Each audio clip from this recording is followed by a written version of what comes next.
So the story was always Pete was going to sell the company to somebody, right? Smith and Nephew, whatever, dope-ass company would buy this.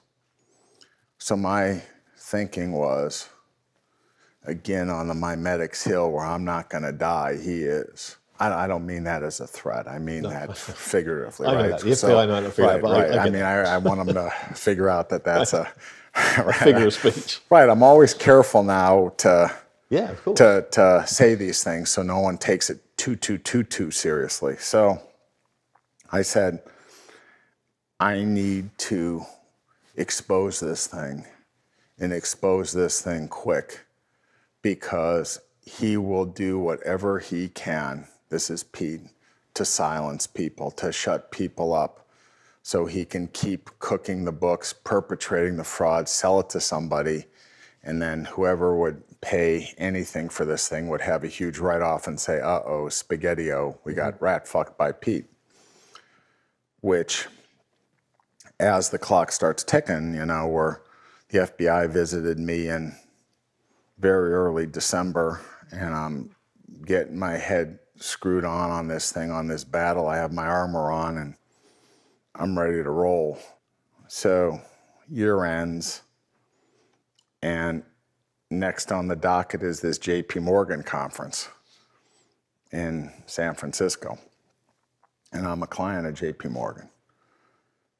So I say to my broker, I need a pass to go to this conference. And I didn't let anyone know I was going to the conference. I mean, I let a couple pals know. And again, Pete made a big deal that I had this whole thing orchestrated. I didn't have it orchestrated. But I went to the conference, and in the presentation was Tom Price.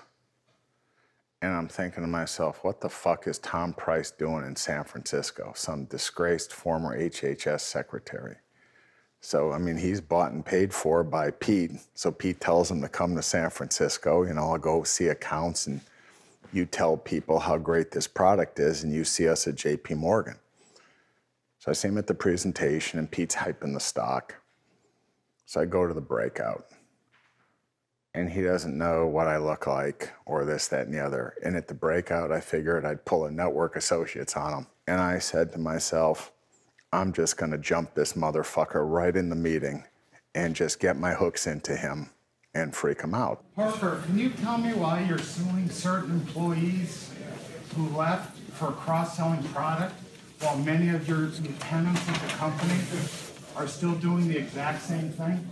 Why this uneven approach for the people who left, who are whistleblowers on your channel stuffing fraud? All right, first of all, you're obviously involved with short selling. Here, I'll stand up. My name's Marc Cohodes. Oh, hello, Mark. Hello, Parker. It's sort of my pleasure. Here, I'll come up and shake hands with you. When I'm not tall enough to shake hands with you. You're not, but you can, here. I'll sit down next to you. All right. Hello, Chris. Parker, I'm right here. Okay? I don't really want you to. Even when I kneeled down on my knees, I was taller than him, right? So I shake his hand, and then we start getting into it about his accounting and his thing, and he was all wigged out. And other people started picking up questions on it. And I knew some people in the room, and they knew some of the issues that should be brought up, like share-based compensation, which didn't add, and when are you going to file your financials, and you know, your auditor, and why don't you have an independent investigation? And he said something like, being the head of a public company, I have rules and laws I have to abide to. He says, if I don't tell the truth or I lie in my documents, I can go to jail. Well, that's where you should go, and that's where you're going to end up, Parker, because you have lied. You're a serial liar. And I brought up all these issues, and there was a big hubbub on this, jumping him at the meeting. But little did he know, I was in the process through all of December and early January of preparing documents outlining 12 steps of his fraud to send to his auditor, Ernst & Young in Atlanta.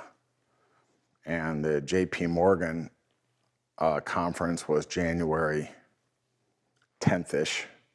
8th-ish, something like that. And I sent a package of a huge volume of material to their auditor at the end of January because they had an audit that needed to be done, I think, by the end of February. And I figure I might as well send the auditor everything I have on this thing. And I basically told Ernst & Young and the auditor, I think a fellow named Andrew Brock, you know, I'm not anonymous. Right. Here's my name. Here's what I've done. Here's what I see. Here's my evidence. You know, here we go. You have any questions, call me. And I printed 3 copies. One for me, my attorney. I've also sent it all to the SEC at the same time on a thumb drive. I sent it to Andrew Brock at Ernst & Young, and I just kept another copy. And all Ernst & Young did was say they received it. If they have any questions, they'd call me. No problem. And then somewhere, that was the end of January, somewhere in February or mid-February, they announced that they won't be able to file financials on time, that Ernst & Young has found some discrepancies that they need to get into, and MiMedx also has hired King & Spalding to do an internal investigation. I said, wonderful, that's good. People have read my stuff. And I'm thinking this is going to get better. Stock now goes from kind of 15 to 9-ish, 10-ish, and I'm thinking they're now completely fucked. They're not going to get out of this. So I take another copy of this and send it to King & Spalding. I send it to the internal investigation guys. At the same time, I am building up an inordinate amount of incremental evidence of channel stuffing, bribes, product being shipped without orders, round trips. And I'm tweeting this sort of provocative stuff at the same time, and what no one will understand is it's never about the stock price. I don't tweet to get a stock up or down. Right. It's to throw a net out for people who have something to say to reach out to me. Because people in general don't trust the government, and they shouldn't. And they don't trust the whistleblower programs, and they shouldn't because they don't work. And Pete had this thing, these Dear Pete letters. And I have a lot of Dear Pete letters that spells out significant criminal activity at MiMedx. And I keep circularly referencing this stuff lightly in tweets and through some periscopes. And I've seen many frauds in my day. I mean, many. AI, Pharma, Novastar, Learn Out and Houseby, MediaVision, helped on a Remasoft, Krispy Kreme donuts, Boston Chicken, ACLN, a lot of them.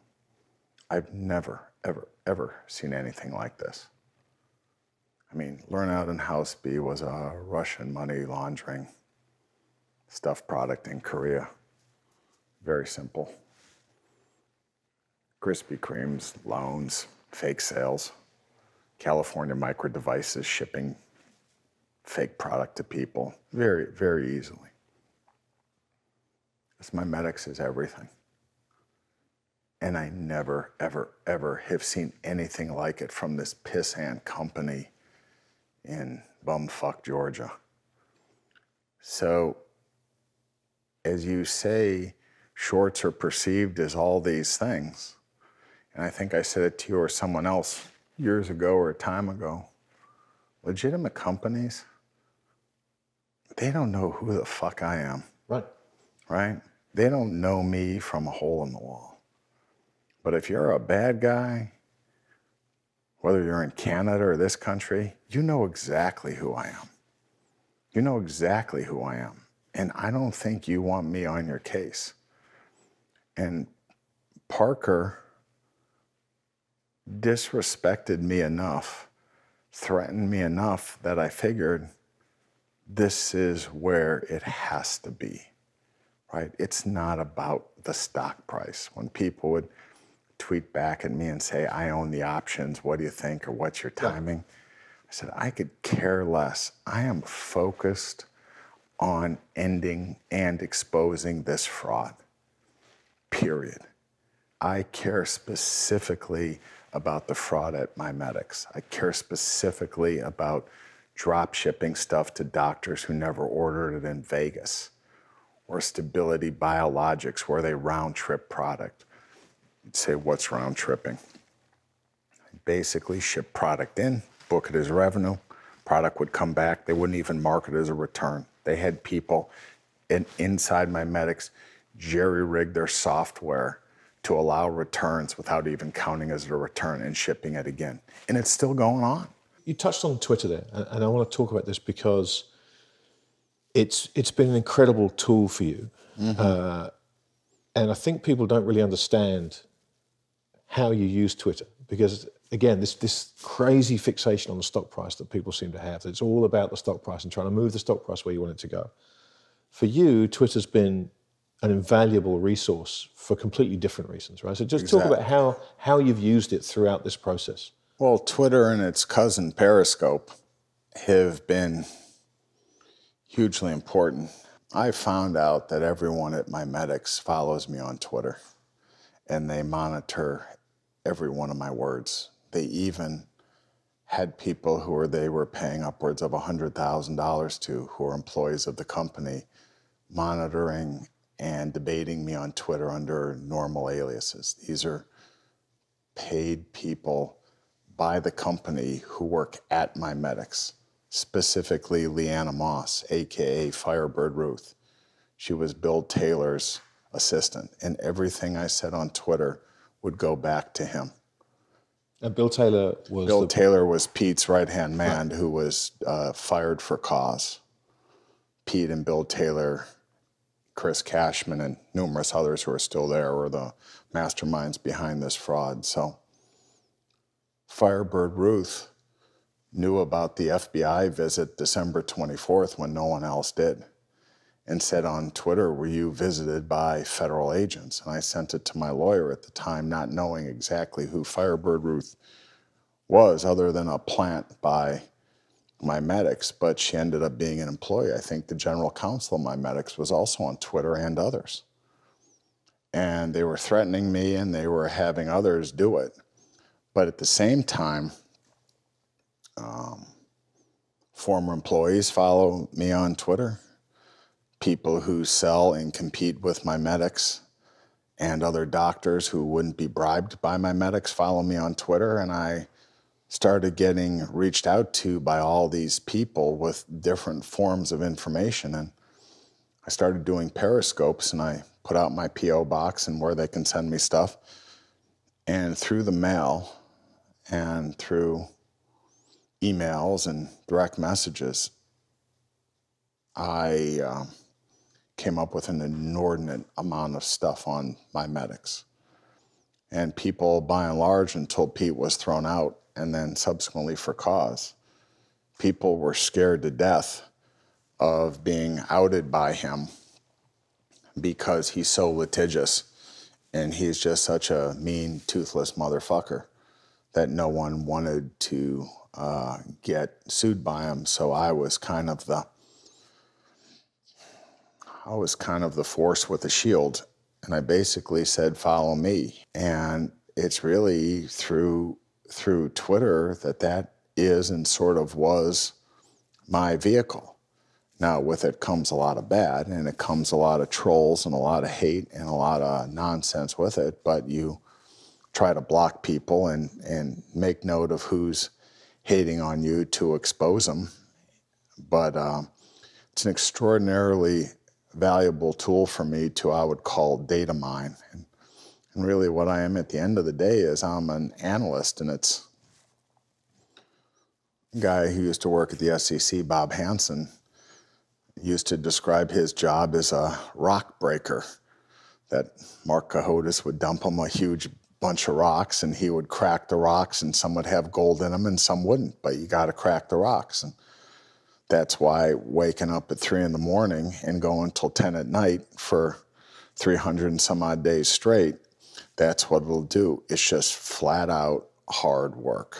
So what kind of, I mean, when you go to your mailbox in Pengrove, what kind of stuff are you finding in there? Well, I showed you the envelopes of the kind of stuff that shows up. It usually comes not handwritten, but a thing, and it comes in all sorts of stuff. And there's anything from packages to envelopes to a huge amount of stuff to binders with no return address.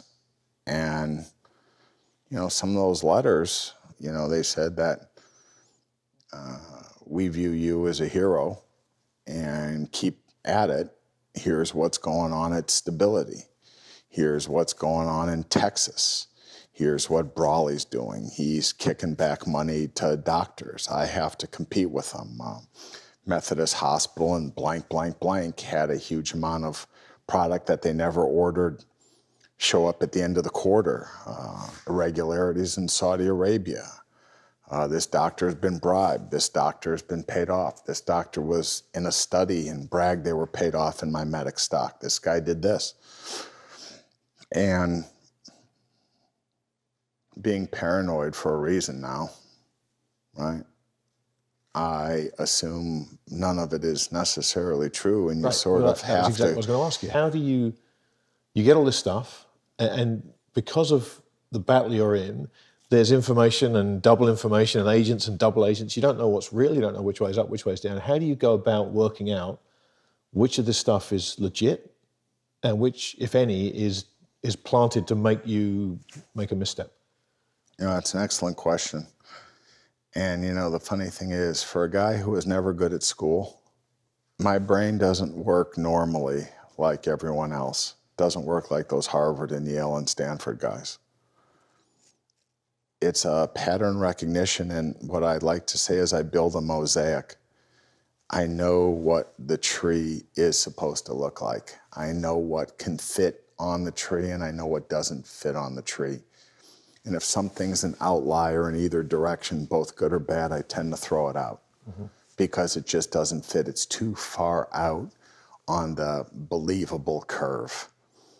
And if something is close on the believable curve, like bribes and how to use this amnio-fix injectable, which they use, I would then call somebody who would have knowledge of it and say, is this possible?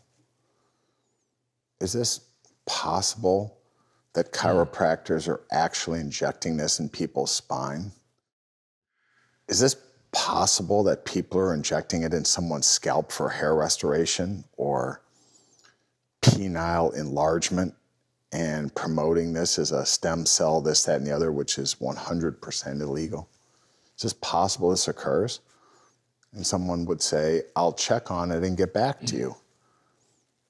And if they didn't get back to me in like a day or two, I'd have notes to get back to them. I said, well, it's been a day and a half. You haven't gotten back to me. He said, well, I'm busy. I said, well, good. I'm fixated on this. I need an answer now. I'm working on something. So I'd get it back, and some stuff would fit and some stuff wouldn't. But the great thing is, in this day and age, no one likes getting named and no one likes getting called out. So when I found out incremental angles and variations of the fraud, I did something that people couldn't stand. I would send emails to Ernst & Young, the auditor. I would send emails to King & Spalding, the internal investigator. I'd send emails to Aguilar, who's on the board. I'd send emails to everyone associated with this MiMedx fraud and give them, here's what's going on. Here's what I know. Here's what I found. Here's supporting documents. End it quick. I'd copy the SEC. Sometimes I'd copy the Wall Street Journal. Sometimes I'd copy the Times or Bloomberg, but I'd always copy my lawyer. And I created this website called petitparkerthebarker.com, and I'd post it on the website. And it would drive everyone fucking crazy. You can cover it up yourself. But when I include 7 or 8 people and I'm nonstop, and I'd say these emails were going 3 to 4 times a week at all hours of the day. Sometimes emails go at 3 a.m. Pacific time. Sometimes it'd go 11 at night Pacific time. Sometimes they go 6 at night Pacific time. They'd go at all hours. I wanted King and Spalding, Ernst & Young, Luis Aguilar. I wanted everyone to know that I am nonstop, that this is not a joke with me, that I will go on Saturday, I will go on Sunday, and they could say, "You're obsessed?" No, I'm not obsessed. I'm driven. It's going to be the last stand and a career ender for many. For many. It's been a huge career ender for many, but it will be going forward a career ender for many with what's going on here. What response did you get, if any, from any of these people? I mean, I'm sure the insiders didn't and couldn't respond, but no one's responded. The auditors at one point said, when we're done compiling everything that you've sent, we'll reach out to you, but they've subsequently resigned and resigned for cause and said the numbers can't be relied upon for as far back as the eye can see, which goes back to 2012 before. They said the systems don't work. They just say, received. Right, but no one's ever reached out to you? No, none of. I've never talked to the auditor at Ernst & Young. I've never talked to anyone at King & Spalding. I've never talked to Aguilar. I've never talked to anybody. No, I don't need to talk to anyone. My work speaks for itself. No, I just wondered if they come back to you and said, hey, we're interested, tell us more. No one can accuse any of those guys from being anything but professional other than just, I know they've gotten the information. I've known they've received the information. And I wanted them to know that I'm not stopping, right? And that I know more of what's going on at this thing than you guys. And I'm not stopping. You combine that with the periscopes, with the website, with the tweets, and with all the incremental information going on, people who are being bribed, things that are being covered up, false statements. It was a full go till they threw Pete out on his ass. And that couldn't have come soon enough. Well, I want to get back to the timeline. When we're done with the timeline, I then want to talk about the nature of this fraud. I mean, to talk exactly about what's been going on. But let's save that for now, because obviously you've talked about the auditors saying the financial statements couldn't be relied upon. And there were a couple of milestones, there were a couple of big moments as the dominoes started toppling that must have been big days for you. And I remember chatting with you and Aurora while you were overseas when one of these happened. You're taking a really short and well-earned holiday. So just talk about those, the auditor's statements and then the oustings, because they were big days. I have a couple lines that I always say on Twitter. I always say that weekends are bad for frauds. And the day that they said that they couldn't file financials was on a Monday after a long weekend, I think in February of last year. And I'm over in, Aurora's mom lives in Spain. And whenever we're over in Europe, some shit always hits the fan. So Aurora and I are in France and we're having lunch. And I try hard to be a good dad and a good husband. So when I don't need to be on the phone, I try to hide it. And I try to ignore it the best I can, even with my disturbed mental state. And all of a sudden, my phone just starts beeping off the hook. And it's the news that Pete's gone. And I'm like so excited. No, it was first, the numbers can't be relied upon. The numbers can't be relied upon after Ernst & Young's investigation, and it can't be relied upon since 2012. And the stock got destroyed.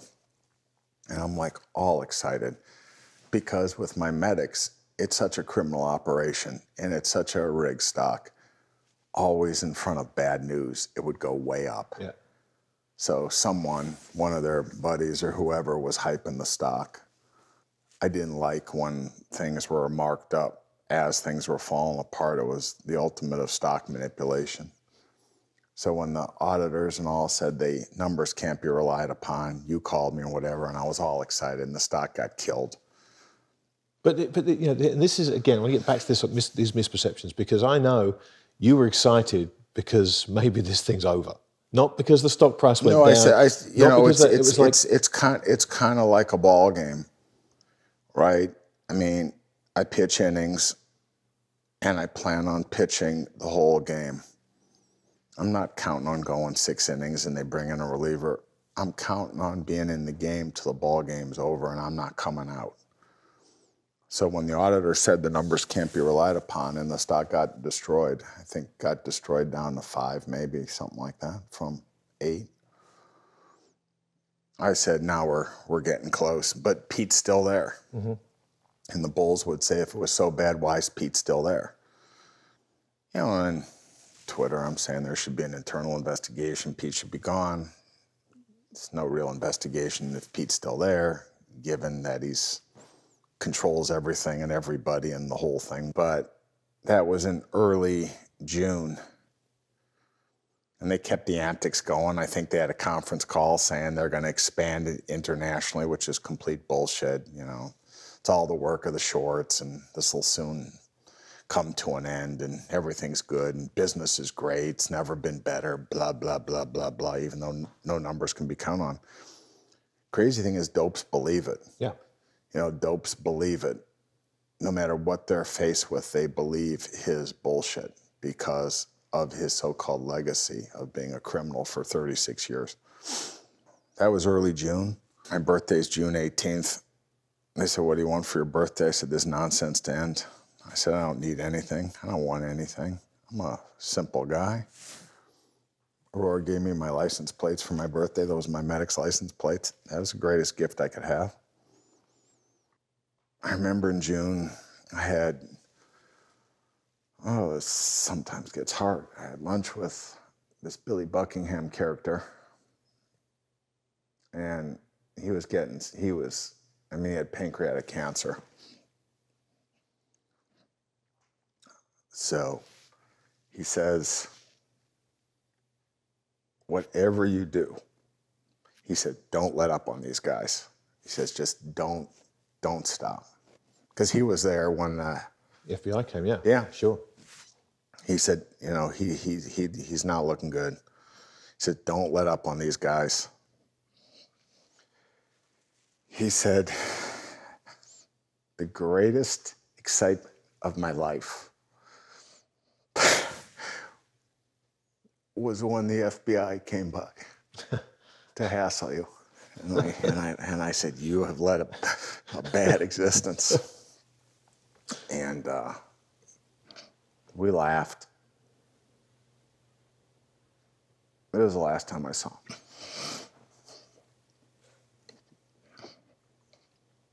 You want to take a moment? No, I'm okay.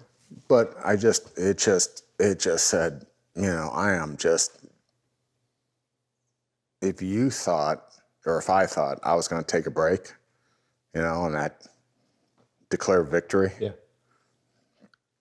Like Aurora said, you know, now that this is this, why don't you just like cover and move on? I just said I can't. There's just not a chance in hell I can possibly do that, given what's going on. And then, but you know, I remember at this time. I remember talking to you around this time, and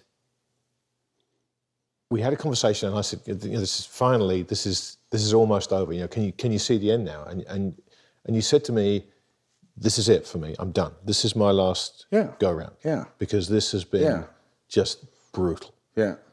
And you know, when I heard you say that, that was in June. Yeah, right, exactly right. That's right. And I remember we had that conversation, and I hung up the phone, and I just remember thinking, boy, this is tragic, because if this guy is going to get run out of this because it's just so overwhelmingly crushing, who's left to stand there and have these fights? Because you don't like hearing this stuff, but you're one of a kind. There aren't many like you out there that will do this stuff. Now, you and I... Luckily for society, I'm one of a kind, because there's well, too many I don't know like me, about that. there'd be a I don't know about that. disturbance. I'd take the other side of that bet all day long. But you and I were at Harvard Business School. Oh, yeah, that was in April. We bypassed that one. We did. Yeah. And I want to come back to that because something happened there that was important. Okay, I go think. ahead. Now, in the lead up to... I'll let you tell the story about the lead up to it, because there were all kinds of shenanigans going on.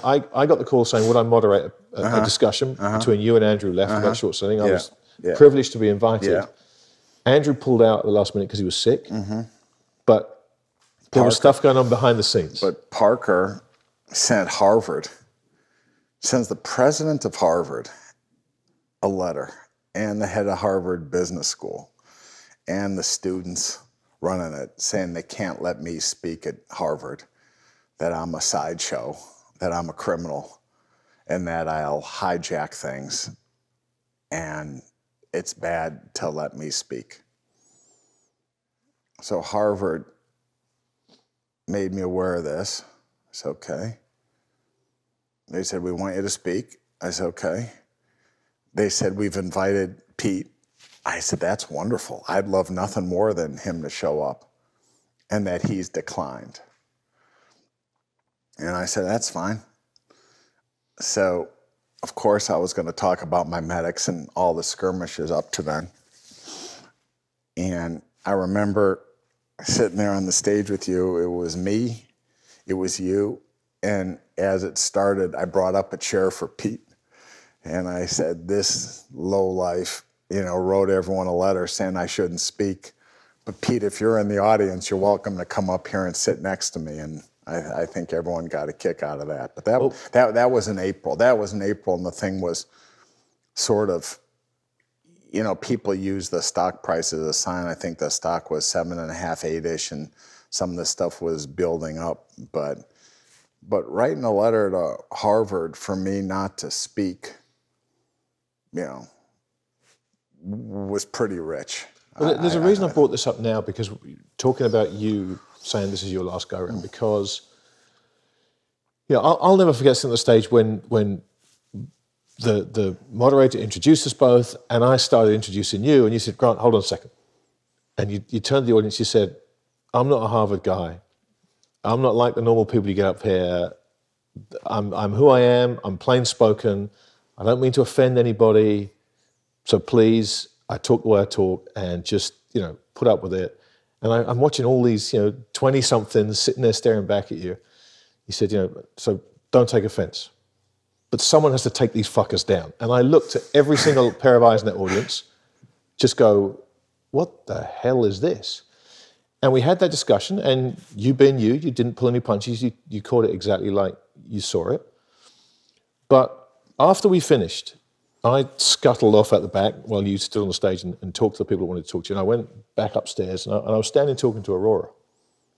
And by that time, you'd made your way through the auditorium. You were standing outside. And the presentations were still going on. And you had 20, 25, maybe 30 kids standing around you. And you were holding court, just talking to them, answering their questions. And I said to Aurora, just video this. Because the look in their eyes was something to see. You'd inspired these kids. And so we were watching this go on, and while we were doing it, a young man came up to us, and I'm getting emotional thinking about this because it was really powerful. Young man came up and said to Aurora, I'm sorry to interrupt, Mrs. Cohodes, but when you get a chance, I don't want to interrupt your husband, but can you tell him he's changed my life today? And I want to do what he's doing, and I'm going to do that for the rest of my life. And so, hearing that it's extraordinary that you can have that effect on people who just see tenacity and a desire to do the right thing, no matter what the cost, personal, professional. So, even if this is your last go around, you need to know that through this, there are people out there who will take up that baton and run with it. The next MiMedx that shows up, there'll be someone out there saying... Well, hopefully there will, and maybe they reach out to me and I can do what I can to help them. I mean, there'll be others who do it. It's just, again, you know, I speak to Ed Rowland a lot. He is a dear friend, and I gave you that shirt. And he's a rock and roll guy. I mean, he writes songs, and he plays music, and he goes on concerts, and I try to go hang with him as much as I can, as time will allow. It'll be more this year than last year, even though I saw 30 shows last year with him. He says, you know, and he's, I don't know, he's 54, 55, I'm 58. He goes, dude, you know, all we have, you know, is time, and you never know when it's gonna go. And I lost 6 people to cancer in the last 7 months, and it is just brutal. And some of these people I was very close with, like my friend Billy, Buzz, just lost Rose, Eileen. I mean, it's endless. And I can do this, and I can do it at a high level. But to do it, and to do it at a high level, takes all I have and then some. And I just don't know if I want to do it anymore because the price is so high. It is so ridiculously high. Some people may watch this and say it's self-serving, but it's not, right? I don't want to have a fund. I'm asked to open a fund 3 times a month. I've had all sorts of money at all sorts of terms thrown at me that I refuse to take by all sorts of people because I don't want to do it. Why don't I want to do it? Because to do it, it's a full-time, all-encompassing thing, and no one's tougher on me than me. And I don't need to hear from anyone that I'm dumb. And I don't need to hear from anyone, you know, why is MiMedx at 18? You think it's a fraud, right? I don't need to hear from anyone on that. But you only have so much time. And I have done the work here of the SEC, the DOJ, the FDA. I've helped Blue Cross Blue Shield of Texas not cover this shit, private insurance companies, the VA, so vets don't get injected with this poison, and on and on and on. And the government and the regulators sit there with their heads literally up their ass. And I don't know if they're captured. I don't know if they're lazy. I don't know if they're paid off. I don't know what it is, right? But this has all gone on when everyone has literally looked the other way. And I get so many inbounds on, why is the SEC not stepped in? How come XYZ hasn't been arrested? How does the FDA allow this to go on? How does the VA allow this to happen? How are these docs fired and these guys not, right? Constantly. And my simple answer is, it is well beyond my pay grade, but I just do the best I can exposing what I have. But the workload is enormous. And now, post this FBI thing, I have a bit of this PTSD because I'm not really a paranoid person and I don't buy off on the conspiracy theorists usually. But when you do have proof of a ginned-up FBI visit ordered by the head of the Senate Ethics Committee, that's difficult to wrap your head around. And that's why this fight is mighty. And this has to go to the end. And the line has to be drawn in the sand that this cannot go on anymore. Because if this is allowed to go on, no one will ever do this again, because the crooked companies will bribe senators as crooked as Isaacson going forward to shut up free speech, to stifle critics. And if it's not an FBI visit, it's a goon in a grocery store shaking down Gretchen Morgensen, or Charlie Grant, or Greg Farrell at Bloomberg, or people like that saying, do you know where your kid is today? We do. Quit writing about high IQ or EBIX or MiMedx or whatever the fraud du jour is, right? So this has to get snuffed out now, has to. And the price of shaking me down and threatening me has to be so severe and mind-blowing on these guys that the second that someone thinks of doing this shit again, someone says, no, no, no, no, no, that's a bad idea.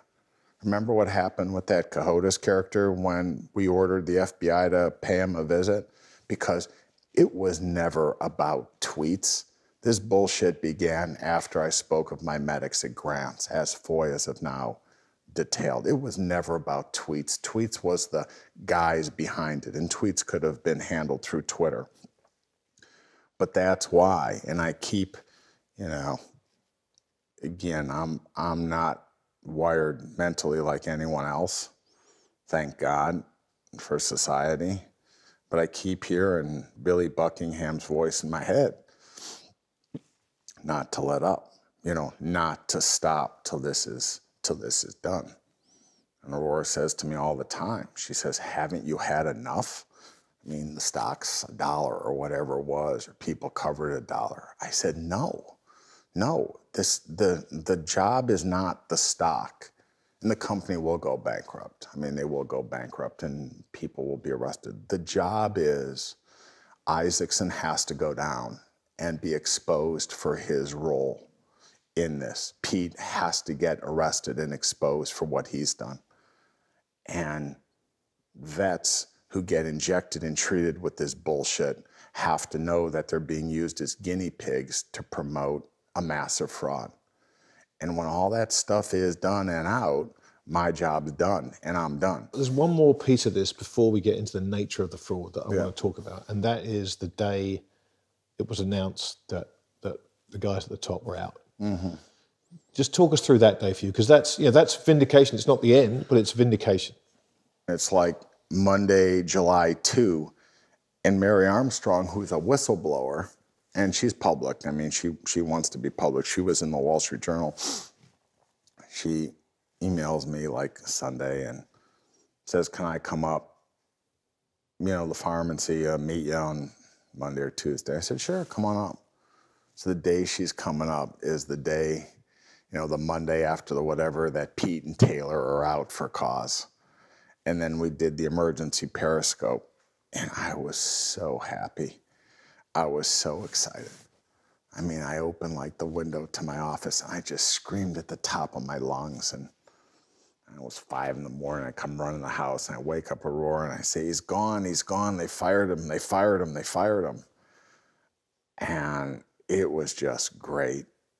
It was just great. She goes, are you done now? I said, hell no, we're not done now.